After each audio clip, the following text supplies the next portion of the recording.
Obrigada, muito obrigada. Então, eu sempre gostei de política desde pequena. Olhando para você ou para a câmera? Pode olhar para a câmera, tá.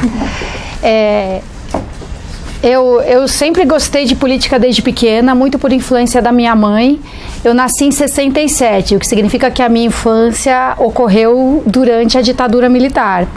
E a minha mãe era uma pessoa revoltada com o regime militar. Ela não tinha nenhum tipo de militância organizada, ela não fazia parte de nenhum movimento social. Ela era uma professora de inglês, de classe média, mas ela era engajada nas atitudes cotidianas dela. Ela era uma mulher feminista, que defendia igualdade de direitos, que dizia que ia criar os dois irmãos, né, eu e o meu irmão, com as mesmas obrigações e as mesmas liberdades, né?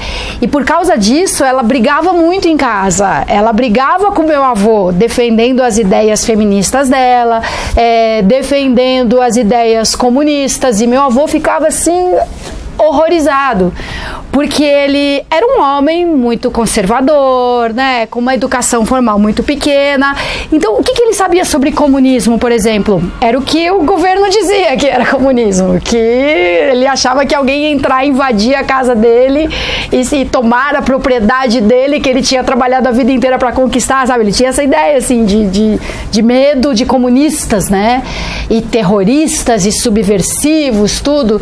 E a minha mãe tentava, né, explicar para ele a diferença entre uma coisa e outra, e eu me interessava por aquelas discussões, assim, eram discussões, não, chegava a ser brigas, né? Eles se exaltavam, assim, tinha uma carga emocional muito forte ali, e eu ficava impressionada com aquilo. Eu era pequena e via minha mãe e meu avô brigando por causa de várias coisas que eu não compreendia. E aí minha mãe me explicava, olha, subversivo é o que o governo diz que é isso, aquilo, tortura, exílio, asilo político, anistia, abertura, ditadura, censura, tudo isso ela me explicava, e eu amava meu avô, mas eu concordava com a minha mãe, né, na explicação dela. Então sempre gostei, sempre acompanhei política, sempre quis entender mais, sempre quis obter informações. Naquela época não eram muitas, né? A censura decidia mesmo o que podia ou não podia ser publicado. E aí eu cresci com essa ideia de entrar na política, mas eu logo concluí que eu não queria ser vereadora, por exemplo, que seria uma forma de entrar na política, porque antes da Constituição de 88, o sistema era muito mais limitado, né? Um vereador tinha muito menos possibilidade de realmente interferir no rumo das coisas. Então eu falei assim, não, eu vou fazer política a vida inteira, mas eu não preciso ser vereadora para isso, não preciso ser, né, deputada. E aí eu resolvi fazer política na minha vida, como na minha profissão, né, sendo professora ou mais tarde sendo jornalista. O meu engajamento se daria por meio da minha profissão. E sempre fui voluntária também, né, trabalhando em instituições ou em favelas, dando aula, organizando grupos culturais, né, peça de teatro, vídeo, e também sempre militante ambientalista, de ir para passeata, se fosse o caso, e de fazer tudo que eu pudesse que tivesse ao meu alcance, né? Aí chegou uma hora que isso tudo se tornou absurdamente frustrante, assim, deprimente. Eu não tinha mais motivação para continuar sendo ativista na minha profissão ou no meu trabalho voluntário, porque o resultado disso tudo era muito limitado, porque é só na política mesmo que você consegue impacto verdadeiro e profundo, né? Eu posso fazer uma campanha por reciclagem na televisão e reciclar o meu lixo e levar eu mesma na cooperativa, já que não tem coleta seletiva. Mas eu quero mais do que isso, eu quero que tenha coleta seletiva. Eu quero que as pessoas que assistem meu programa de televisão e resolvem separar o seu material reciclável possam contar com uma estrutura do serviço público que dê o encaminhamento para isso, né? E aí que eu resolvi, em 2003, ser candidata a vereadora. Em 2004, eu fui candidata pelo PT, que era o partido que eu tinha escolhido para mim desde que ele surgiu, praticamente. E eu me elegi e eu tive o meu primeiro mandato de vereadora de 2005 a 2008. Aí passei 8 anos fora daqui, não queria mais ser vereadora, foi super frustrante, foi super difícil, passei muita raiva, muita tristeza. Mas passados 8 anos, eu me recuperei, assim, né? Passou a ressaca do primeiro mandato. E eu percebi que mesmo com toda a frustração de ser política, é verdade, é lá mesmo que as coisas acontecem com maior alcance, então eu quero voltar. É uma pergunta. A Bíblia. Uma pergunta? Qual que é o preconceito que as mulheres sofrem por ser feministas, seguirem carreira política? Eu quero saber o preconceito. Sofreu também? No cenário político. No cenário político. Quais são os preconceitos e assédios morais, que as mulheres sofrem em relação ao mundo político, que até há pouco tempo atrás era predominantemente na política homens. E ainda é, né? As mulheres tem mais começaram a entrar nesse mercado e colocar suas posições, né? Então, o preconceito, ele tem muitos aspectos, né? Ele pode ser bem sutil, ele pode até não ser percebido pela própria pessoa. A pessoa que tem um preconceito não se dá conta disso algumas vezes. E outras vezes ele é grosseiro, escancarado, consciente. Então, o que acontece no ambiente político, por exemplo? Se uma mulher, vamos dizer, ela tá bem... ela tá bem encaixada assim no ambiente, se ela tá de acordo com a posição da maioria, se ela tá alinhada, né, com aquela decisão do conjunto, talvez o preconceito não apareça.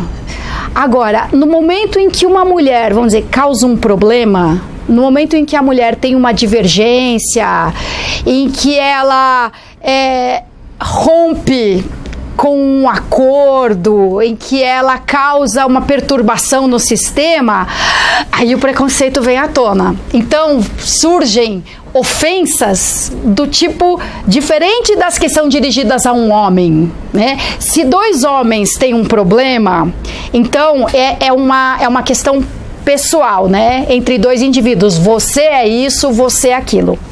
Mas se em relação a uma mulher, então é todo o gênero feminino que é colocado em questão. Então, assim, porque vocês mulheres, né? É mais ou menos assim, tá vendo? Mulher é assim mesmo. Mulher é louca. Mulher não compreende. Mulher quer aparecer.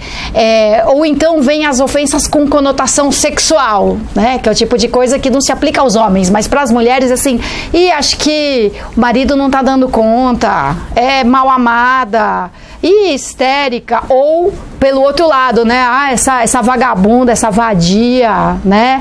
Então, esse tipo de agressão não se faz em relação ao homem. Você não diz que o homem tá nervosinho porque ele não fez sexo hoje à noite, porque a mulher não, mas a mulher é nervosinha, né? Tá precisando de um trato, tá precisando, sabe? Então, no momento do conflito que o preconceito mais rasteiro, assim, vem à tona e que o preconceito mais sutil aparece também. Nos momentos de harmonia, ele também tá lá. Então, por exemplo, quando a mulher é tratada com condescendência, assim, sabe? Como café com leite. Outro dia mesmo, a gente estava numa reunião de um assunto super importante aqui na Câmara e eram homens e mulheres presentes na reunião, representantes de empresas. E aí teve uma hora que todo mundo começou a falar ao mesmo tempo e alguém disse assim, não, para, deixa as moças agora. As moças? Não é pra ter essa diferença. Você não diria isso, pera, agora é a vez dos rapazes. Primeiro os homens. Entendeu? Então essa coisa meio de tratar com uma gentileza. Eu não sou contra a gentileza, não é esse tipo de coisa assim, não me abra a porta. Não. Mas é um tipo de gentileza que é um favor que faz pra gente, assim, não, primeiro as moças. Que moças? Ali tá presidente de uma empresa. Não faz diferença se é moça ou moço, entendeu? Primeiro Suzana e não pelo gênero. Então, o preconceito existe o tempo todo e às vezes ele se manifesta com a sua cara mais feia. Eu gostaria de fazer uma pergunta, não sei se eu posso dizer. Você sabe que rolou recentemente um ato contra o Bolsonaro. Não sei se você pode falar se você é a favor ou contra ele. E a sua opinião como feminista, como militante. A gente está fazendo também um gancho na nossa matéria sobre a questão, porque a gente foi no ato. E a gente vai colocar isso também. Mas a questão, como vai ser perfil, vai colocar o seu acostamento. Sim, claro. As declarações do Jair Bolsonaro ao longo da carreira política dele em relação a mulheres, negros, LGBTs, indígenas foram horríveis, foram de declarações no mínimo, né, no sentido de inferioridade, né, de desumanizar, de tratar algumas pessoas como menos dignas de respeito do que as outras, em função das suas condições, das suas características. Então tem alguns vídeos mais antigos dele com declarações assim absurdamente reprováveis, sabe? E aí algumas pessoas acho que não querem acreditar, né, gostam dele por outras razões, e as pessoas que não são racistas, machistas, LGBTfóbicas, elas não querem acreditar ou não acreditam de verdade, então assim, não, mas isso ele estava brincando. Mas não é o tipo de brincadeira que se faça, né? Você não pode brincar com questões que realmente causam sofrimento nas pessoas, que realmente dão margem para discriminação e agressões, né? Então ele se referiu aos negros de um quilombo falando como se falasse de bicho, né? O menorzinho ali pesava 7 arrobas, não serve nem como reprodutor. Essa é a linguagem que a gente usa para falar de gado, não de gente, né? E sobre mulher, em diversas ocasiões, ele se manifestou de uma maneira muito ofensiva. Se ele estava falando sério, é gravíssimo. Se era uma brincadeira, aquilo não é tipo de brincadeira que se faça. Agora, o que eu espero, sinceramente, é que ele tenha melhorado com o tempo, né? Felizmente, a maioria das declarações mais absurdas nesse sentido foram dadas anos atrás. E eu concedo às pessoas a possibilidade delas mudarem para melhor, né? Faz parte do meu conceito, inclusive, né, de direitos humanos, de garantir, de reconhecer nos seres humanos a possibilidade de serem melhores hoje do que eles já foram um dia. E isso vale para o presidente eleito também, assim. É possível, e eu espero que ele tenha amadurecido, que ele hoje tenha uma visão melhor sobre o conjunto da sociedade. Não tenho esperança de que ele pense como eu, com certeza não, né, na garantia de direitos, na garantia, isso que as pessoas precisam entender, em garantias diferenciadas, né, para que todos tenham direitos iguais. Algumas pessoas estão tão abaixo da linha da garantia que a gente precisa criar condições especiais para aquelas pessoas. Isso não é privilégio. Privilégio é quando você coloca umas acima das outras, né? As políticas afirmativas, por exemplo, são você pegar as pessoas que estão aqui abaixo do mínimo do reconhecimento, da oportunidade, e colocá-las, né, um degrau acima. Então não acho, não está nem perto de pensar como eu penso, mas eu acredito de verdade que ele também já não pensa tão horrivelmente quanto ele pensou antes. Quer perguntar alguma coisa? Quer perguntar? E na questão da sua carreira política, que você já tem enfrentado em dificuldades de colocar suas ideias em pauta na Câmara de Vereadores, e principalmente na questão de dar mais direito às mulheres. Você já teve algum projeto que foi engavetado em em relação a essas ideias? Que eu me lembre, não tive nenhum projeto que tenha sido barrado. E a maioria dos projetos dos quais eu sou autora, relacionados a mulheres, foram feitos em conjunto com outras vereadoras e até outros vereadores. Então isso facilitou a tramitação dos projetos na casa. Agora, muito do que eu faço não é na forma de projeto de lei. É na forma de articulação na sociedade, né? Muitas questões relativas às mulheres não vão ser resolvidas simplesmente por uma lei. Quando a gente quer garantir respeito, né, igualdade de oportunidade, dignidade, esse é o tipo de coisa que você não escreve na lei. Olha, é obrigatório tratar as mulheres com respeito e dignidade, né? Então, é um outro tipo de ação política. E uma das dificuldades que a gente encontra é as pessoas não entenderem o que está sendo defendido, né? É como eu falei em outro momento, achar que a gente está propondo